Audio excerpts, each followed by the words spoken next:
So, I've been doing a lot of stuff in the Rust open source scene lately. If you don't know, Rust is this newish programming language, not very new. First stable version was in 2015, which is relatively new in tech. There's a lot of things that, I really like, to the point where I found myself programming a lot in it for fun. So figure I've been doing a lot of this. Like in the past few weeks, I've done thousands of lines worth.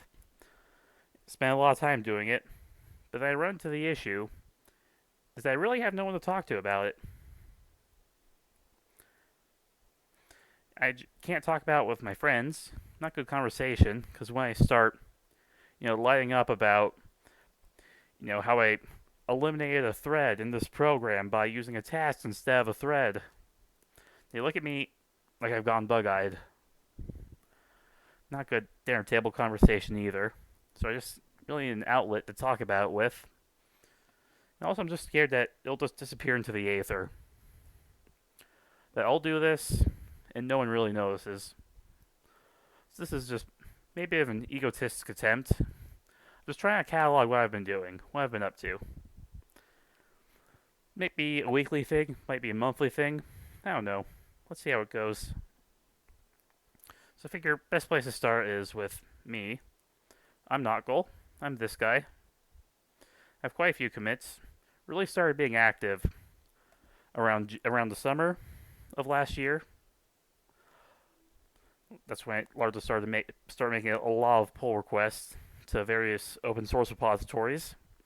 And in the past about half year, I've become one of the core devs for Small RS.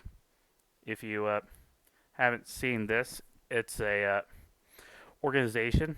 It powers the async STD, the various runtime things I make, powers that, which I think in turn powers a lot of web frameworks. So a lot of that goes to that. I'm also part of the Rust windowing soft buffer team. Soft buffer, it's a relatively new thing. Basically, it just says you have a window, put an image into it. I maintain X11 for that for the most part. I also help out around a handful of other packages, usually just whenever I see an issue and it's within my knowledge to fix. That's what I do. And through that, I found myself writing a lot of code. Like a lot of code. Here's actually the first one I want to talk about. This one. I've gotten about, if you combine the deleted and added lines here, you have about 6,000 lines there, which definitely isn't anything to spit at. And yeah, so I figured let's run through it real quick, and hopefully you can get a good idea of what I've been up to. So here is the big one here, the big one over the past week or so. So basically, you may have heard of Winit. If you haven't yet, it's basically the Windows solution for Rust. Because it turns out, when you want something, please don't dox me using my information here. You need Windows. Like, you can have a lot of interesting GUI stuff inside, but when it comes down to it, you just need Windows in the end. That's actually a pretty non-trivial task.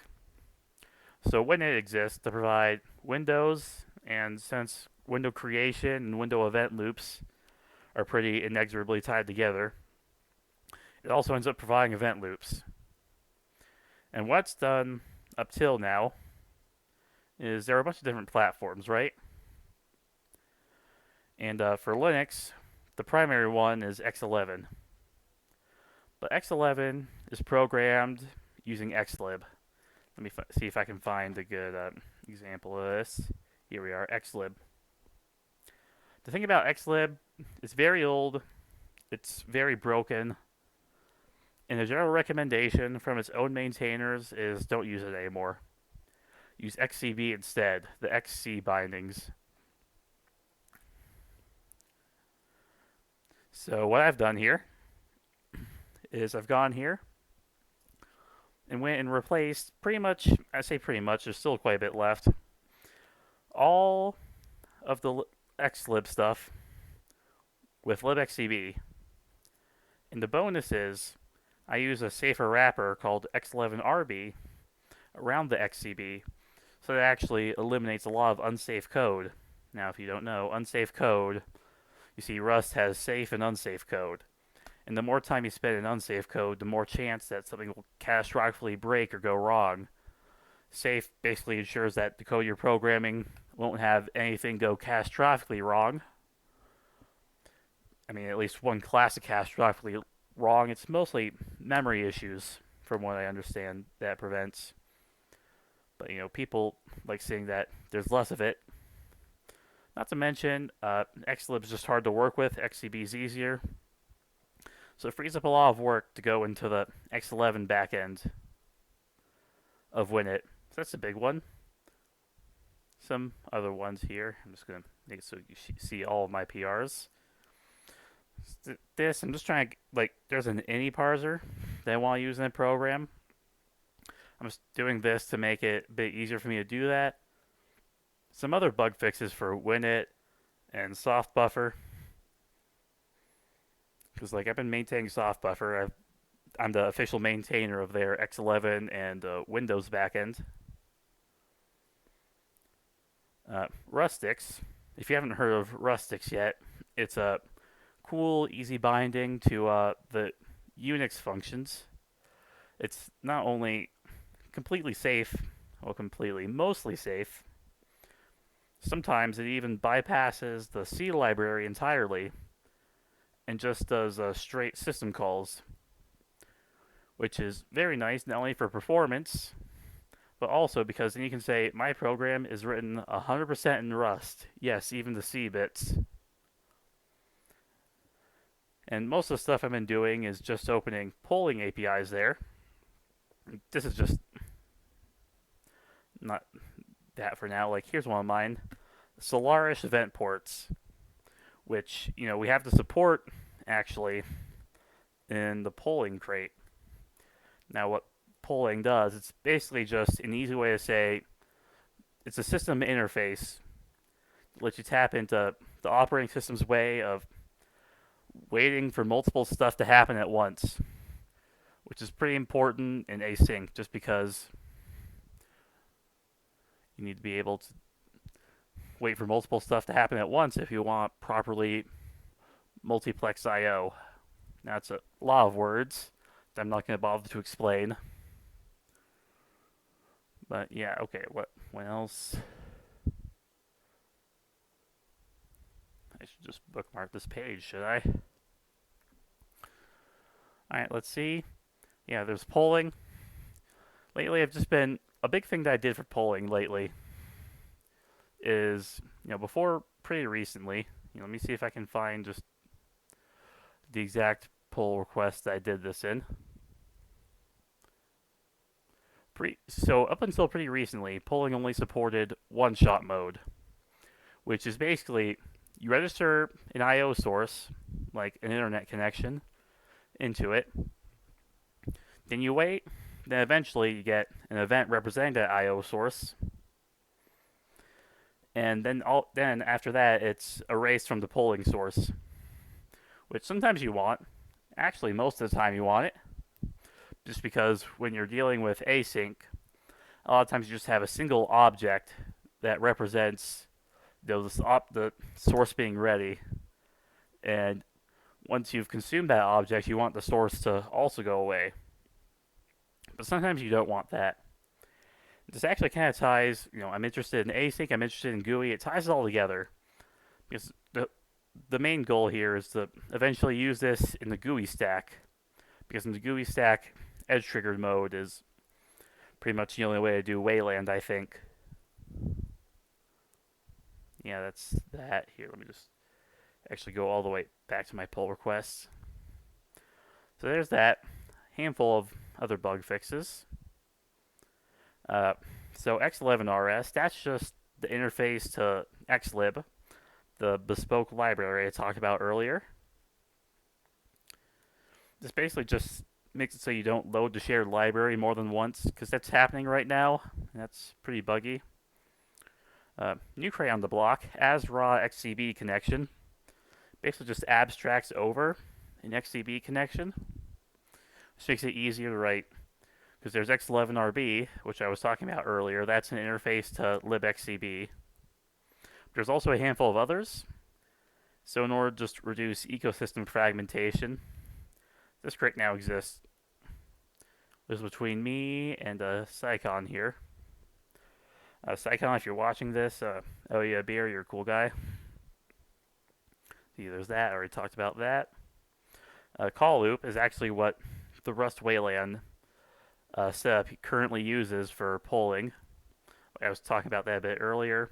Here's actually a cool one that I've been working on lately, one I'm pretty proud of. So this is async process, which basically is just lets you spawn processes and then wait on them in an async way.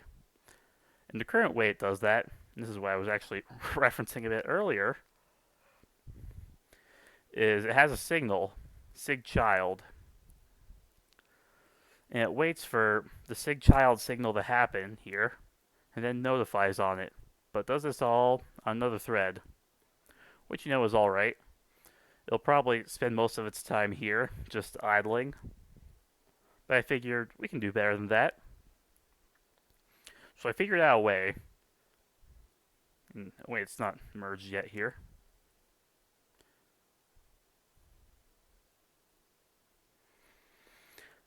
I figured out a way to do it so instead of spawning a thread, it just waits on the single asynchronously. Which is awesome, because that means less overhead, because instead of having a whole new thread, it's just another task that's running on your executor. And to do that, I need a pretty big internal rework here. And got rid of all this stuff, kind of moved it up towards the top.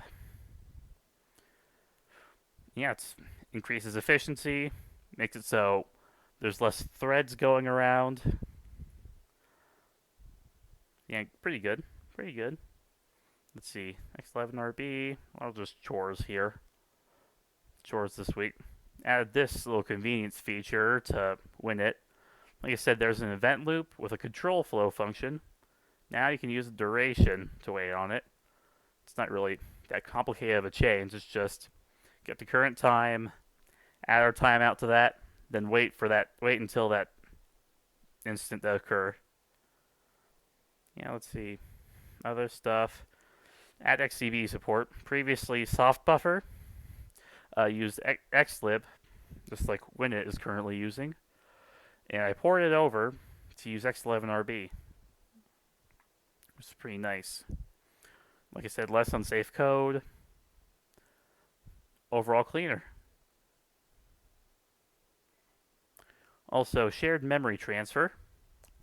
Previously, the way X11 works, it's just a socket connection between the client and the X11 server, which is just the program on here that has a monopoly over the display.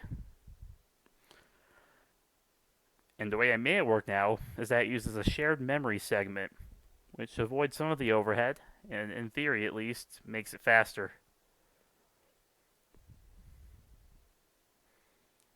Let's see, support tvOS and watchOS for polling. This means that Smol now supports tvOS and watchOS, which is fun. Bug fix. Yeah, it's pretty much it. Like I said, I made quite a bit of progress. Got a lot of stuff merged. And I hope to keep doing it for the foreseeable future. Thanks for watching.